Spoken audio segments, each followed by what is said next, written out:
Ready? Aha, yes! Whee! Woo! Okay, now we're getting somewhere. Hi, my name's Lucas Weakley, and several years ago I had this really cool idea when I saw these two things that I kind of wanted to combine. I don't know where it was, but maybe Boy Scouts. I was familiarized with what's called an Atlatl or an Atlatl. It's this ancient weapon that allows you to throw a spear or a dart much faster than you would be able to by just throwing it with your hand, and it just extends the lever arm of your hand. Now around this time too, I had seen these discus launch gliders, and so I was wondering if you could make a glider like the discus launch gliders be launchable with an Atlatl arm. So for several years now, I've been wondering if this is possible or not, and today we're going to build it and see. So let's get started. So even before I sketched out anything, I had these 3 carbon square tubes that I had gotten from Hobby King a really long time ago, using one as the wing spar, one as the fuselage for the plane, and then one as the launcher. So anyway, sketched out a couple designs, saw what I would like. I'm basically designing this based on proportions, and I'm not really doing any actual math on this right now. I just want to test out the idea. Once I just finished the prototype, I threw on a little profile fuselage and put on a battery so that I could get the CG right. And I went out like that night to just test out the idea. And I got the CG in the right spot. I kind of messed up the foam a little bit because it was raining, but that was promising enough that I came back in, and the next day I immediately started working on making it an RC airplane. So I added a fuselage, put in some servos, put in the battery, and out the next morning, I took the RC version out in front of my apartment just to get the CG location tested out. I threw it back and forth. It glided very well, except for it was a little bit heavy. I was noticing that it wasn't gliding as far as I'd like, but I was thinking that the Atlatl would get it up much higher so they would have more time to glide around anyway, so that wasn't going to be a big issue. So then I printed out a hook and a receptor for the launcher and the glider respectively, and this would allow me to use the Atlatl system and see if that worked. So the next morning I went out to the flying field to go test it out in a much bigger space. So before I tested out the launcher, I wanted to make sure that it just worked and that I had the CG in the right spot, so I just threw it back and forth a couple times like I did before, and it worked well. I adjusted the CG a little bit, and then I put it on the launcher just to see what would happen. Whoa! Oh! It worked! Well, it kind of worked. The plane was way too heavy, and the launching mechanism was really finicky. If you didn't get it at the right angle when you were throwing it, then it would either nose into the ground or it would gain altitude too quickly and stall. And so while I did have a couple successful launches, I learned a lot from this to improve on the next version of the glider. And you'll see if I discus launch the plane, it actually goes much higher and I can fly it around for much longer. And you know, this was pretty disappointing. Now obviously it's not working as well as a discus launch. So then I left the field and I was headed to class, and I was thinking about why this was happening, and I thought of something that I should have done when I was at the field, but I guess I just forgot to. So immediately after I finished class, I ran back out to the field to test this one idea that I had. And what I was thinking about was that because both of these systems use some kind of an angular velocity, I can actually measure that if I get a slow enough video of each one of them, and I can measure the angle that they change in a certain period of time, and I can actually calculate the velocity of the glider, which will give me a better feel on which way is working better and by how much. So I ran back out to the field after class and I set up these shots, and I got some slow motion footage of both of the launching techniques. And so here are some of the results. Now, before I get into them though, this is really, really rough calculations. There's so many more variables that I had to leave out to make these calculations. And while this will give me a good view on what's happening, it's not going to be totally accurate, so just keep that in mind. So for the Atlatl launcher, it traveled 22.112 degrees, or 0.386 radians in 2 frames. And at 120 frames per second, that's 0.0167 seconds. That's 23.114 radians per second, and with a 30-inch lever arm, and 30 inches is the distance of the Atlatl launcher, and this is because my arm isn't really moving at the end of the throw. So really the only effective radius of this would be the launcher, since my arm isn't really moving. With that distance of the lever arm, we can calculate that the glider left the launcher at 57.8 feet per second, or 39.4 miles per hour. Now for the DLG launch, it went 42.76 degrees or 0.76 radians in 5 frames, and at 120 frames per second, that's 0.04166 seconds. That's 18.243 radians per second, and with a 52-inch lever arm, which is the wing half span to my hand to the center of my chest, that means that the glider left my hand at roughly 79.1 feet per second or 53.9 miles per hour. And so there we go. The DLG is significantly faster than the Atlatl launch. And that's it then, right? This doesn't work. But that's not the case, and this is where it gets really exciting. The speed of the DLG launch is totally proportional to the wingspan of the airplane. If you decrease the wingspan of your airplane, then the radius of the arc that it's traveling decreases as well, which means its velocity will decrease even if you're spinning at the same speed. But if you change the wingspan of the aircraft for the Atlatl launcher, nothing changes since the launcher is always the same size. So there's a point at which you can change the wingspan down a certain amount, that the speed at which the glider will leave the Atlatl launcher will be equal to the DLG launch. So this can be solved for with the data that we collected with a really simple relationship, just solving for the wingspan. And we find out that the wingspan where the speeds will be equal, if all the conditions are the same for the two launches, will be 12 inches. So a 12-inch wingspan airplane. Now this size of a plane is a little bit small for me to build with the parts that I have available, and a little bit small to hold up to the forces of the Atlatl launcher. But there is another thing. So in the slow motion, you can notice how the tail of the plane is actually like kicked down at the end of the launch. And this is because the Atlatl isn't able to give all of its energy into the plane, and it's kind of wasting energy at the end, just kicking the plane and pitching it up. And this is because a real Atlatl is actually flexible. It's a spring. It actually bounces off of the Atlatl launcher. And so it can hold on to the Atlatl launcher for a little bit longer and then bounce off at the end. And it gets a little bit more energy that way.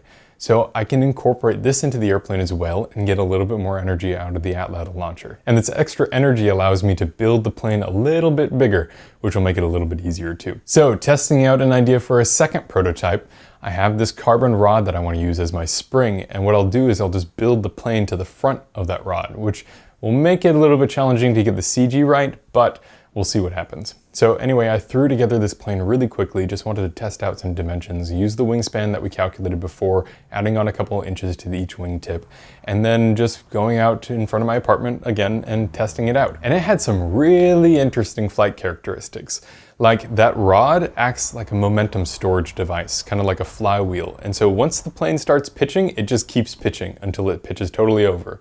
Or if the CG is not in the right spot, then it can fly wildly out of control, and the CG is really sensitive. If I move the battery that I use as my weight just a couple millimeters back and forth, totally has different flight characteristics. But I eventually made a version of this with a higher aspect ratio, and the proportions were a little bit better. I weighted it properly and it flew really well. And so I took that, designed it a little bit better, and I went to the final prototyping stage. Now, originally I wanted to 3D print this whole thing because it would be so cool to actually design all the airfoils into that. But unfortunately, by doing some tests of some 3D printed airfoil cross sections and the scale of this airplane, the 3D print would just be way too heavy, even using my smallest nozzle. So I just went with designing it out of foam board. It would have been cool to 3D print it, but maybe next time. So anyway, then I started building the final version.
With it completed and looking really cool, if I can say so myself, the final weight came out to be about 70 grams, which is a little bit heavy for some plane like this, but the wing area seemed to be okay, and doing some test glides were very, very promising.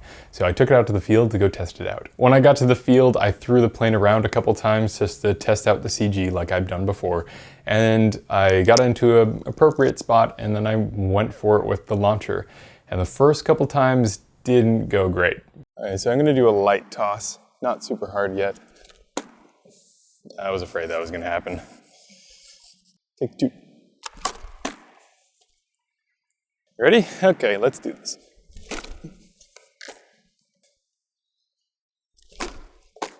So then I tried giving the plane full up elevator to see if it wouldn't nose into the ground again. Let's see, full up elevator trim test. Aha! So it works. Aha, yes! Whee! Woo! Okay, now we're getting somewhere. Hello! Glide, yay! Okay, so it's very nose heavy then. So now it was doing loops and not nosing into the ground, but I realized that it was still nose heavy, so what I did is I moved the CG back a little bit. Oh! Very much loops by itself. And then it wouldn't launch straight anymore. So I think we're just gonna do the deflection thingy. So I tried out this other idea that I had, which is I mixed the elevons to go down, so have a down elevator effect, on a switch so I could turn it on and off. And I wanted to see if I could get it to launch straight and level and then release that and then have it glide around with a more tail heavy configuration. And so I tried that. There we go. Okay, it worked a little bit too well. Oh! And it really didn't work. All right, a little bit of up elevator, throwing it level. Let's see what happens. Oh! What was that? I don't see anything, but I'm gonna call it at that. I think we learned everything that I need to learn, which is not fun. I can imagine this plane flying so well, like just launching it effortlessly, having it glide around for a couple seconds, land at my feet, and picking it up and doing it all over again a couple times.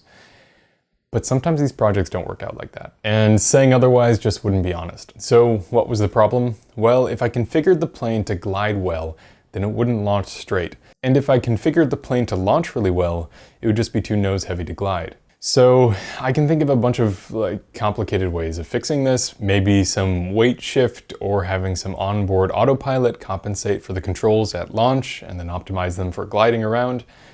But this would just make the plane more heavy and then it wouldn't fly as well anyway. The Atlatl launcher also puts a lot of stress onto the airplane, even when it's done right. So that's another disadvantage, but also the technique of getting this to throw right I think is much harder than a DLG, unfortunately. Now, I don't want to give this up right now. I'm going to be trying things on and off in the future, but I'll be bringing this plane to Flight Fest to see if we can get something to work.